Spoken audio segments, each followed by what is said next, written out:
Hello fellow wizards and witches, in this video we will talk about 10 things that I wish to know earlier before I started a playthrough this beautiful game. So I will walk you from leveling, learning spells, best starter combo, how to talent properly, to part where you will learn about unforgivable curses, things about gear, gold, vivarium, and challenge that you will need to overcome any dangers that will await you on your journey to become the wizard or the witch you want to be. So prepare yourself, and without further ado, let's get to the video. First on our list is leveling. Before I reveal you two best way in order to level up fast, I will first explain why would you want to level to certain level point, which is level 28. In order to unlock all three unforgivable curses and the most of your talent points that you will need for this sick build, which we will discuss later at some certain point of this video. So in order to unlock all three unforgivable curses, you need to be at least level 28, because on 28 you will learn Avada Kedavra, the last unforgivable curse, and if you want to have them while you're going through the storyline with them, but if you don't care, then this part of the video is not for you, and you can skip to the part where I explain 2 tips for leveling. But before you skip, just be warned that if you just play normally storyline and some side quests, you will hit level 25-26 and you will complete your main story without the last unforgivable curse, which is Avada Kedavra! Okay, let's talk about leveling now. There is 2 ways to level up fast to your level 28. First and the most fastest way to level is to go and find Battle Arena.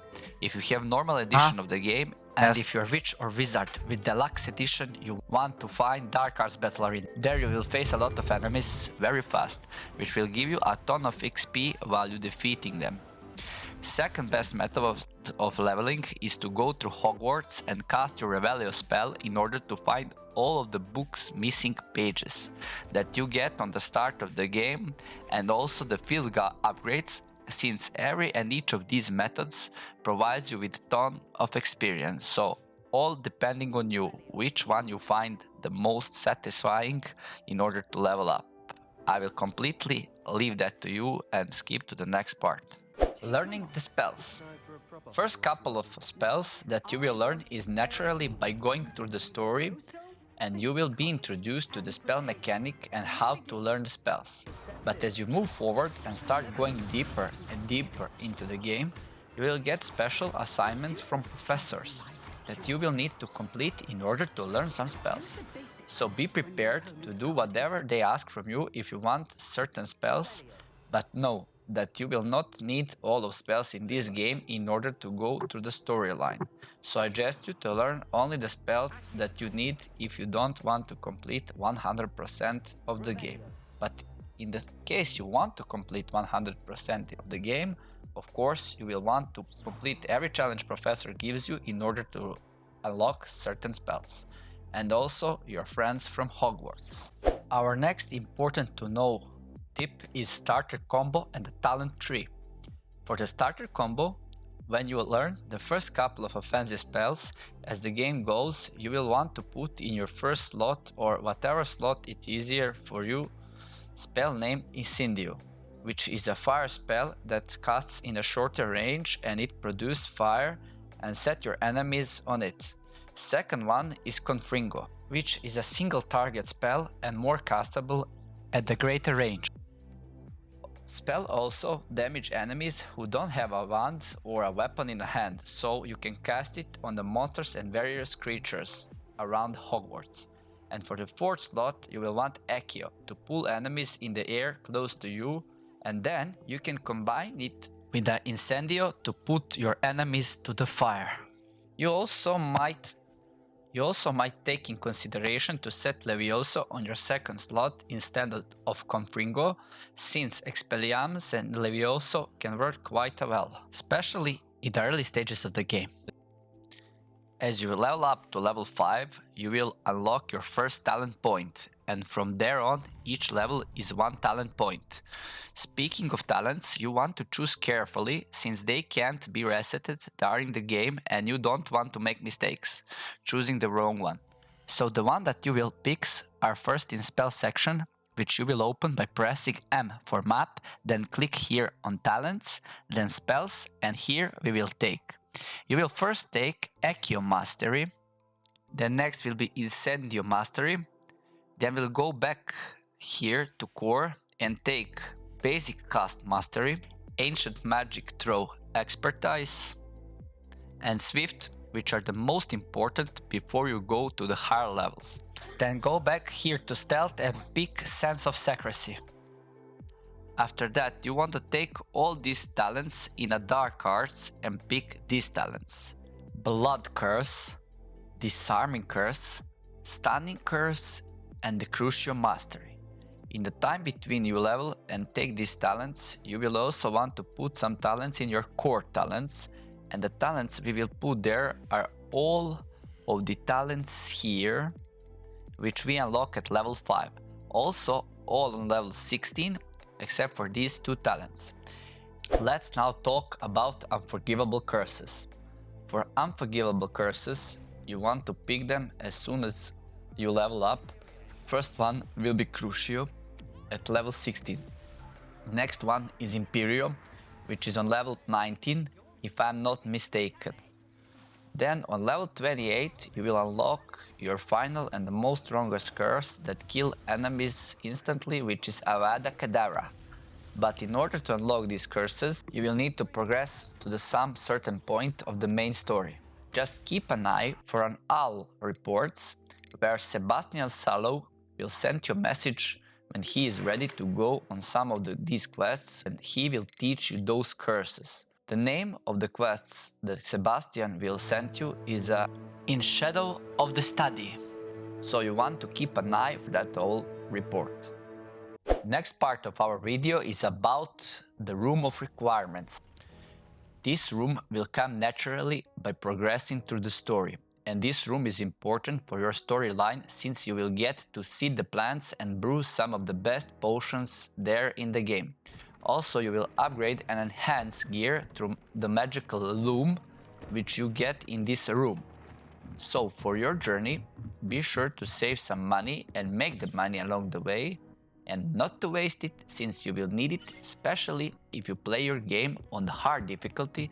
So important tip here is don't buy potions, make your own. It will save you a lot of money, even if some recipes are a little bit expensive.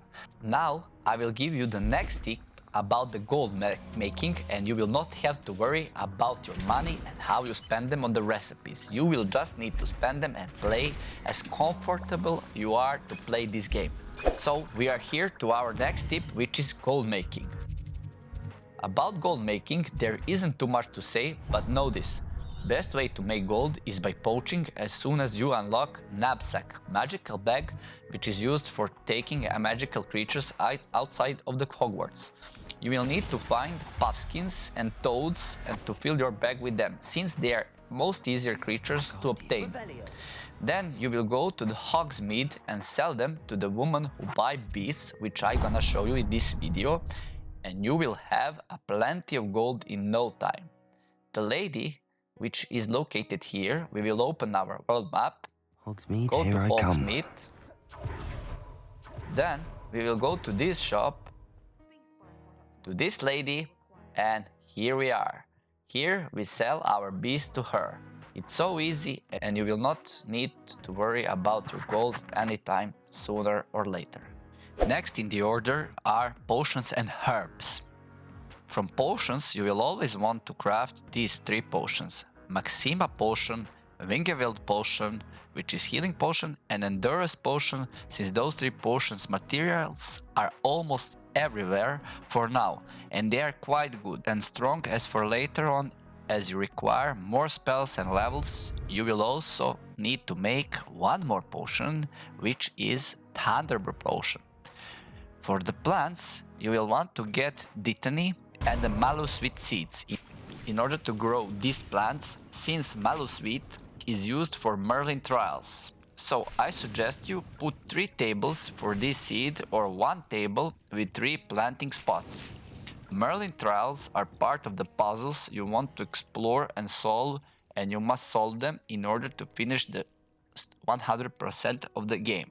Dittany is a for healing potion, so you on start want at least 2 tables for this plant. Other plants for starting potion that we meant in part before herbs will be found outside the castle almost anywhere, so you will not need to worry where you will find the plants and the materials. Okay guys, let's talk about Vivarium now. Vivarium is also part of the main storyline, which you will unlock for your room of requirements. Game by itself will explain you how to use it, and it's for keeping your mystical and magical animals of the wizarding world in them.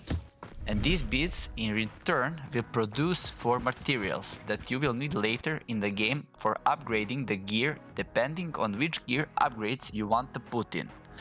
That particularly animal you will have to have in your Vivarium in order to produce the material for you. I will now give the free tip how to efficiently catch the beasts. For easier catching the beast, you will need to use your Galactus spell. That spell will freeze them in place and you will be able to come close and open your knapsack and sack them in. So, for this spell, when pop up the quest to finish and complete to take this spell, go and do it immediately, since it will make easier your life in catching and poaching the beasts. And for our last part, as we come close to the end of the video, we're gonna go to the challenges. Last thing in our video here are the challenges. Challenges is good to finish since they will provide you experience, and also as you complete them, you will be able to unlock some of coolest cosmetics in the game. So if you're the type of the person who loves cosmetics and to change gear appearance now and then, this will be the perfect addition in the game for you to do. And also you will unlock some enhanced spell items that you can put in your gear. So, as we concluding this video, I wanna say thank you for staying to the end. If you like the video, don't forget to cast like and subscribe to our channel, in which order you will support my work, and we will have even more and better videos in the near future. Until then, bye bye and ciao!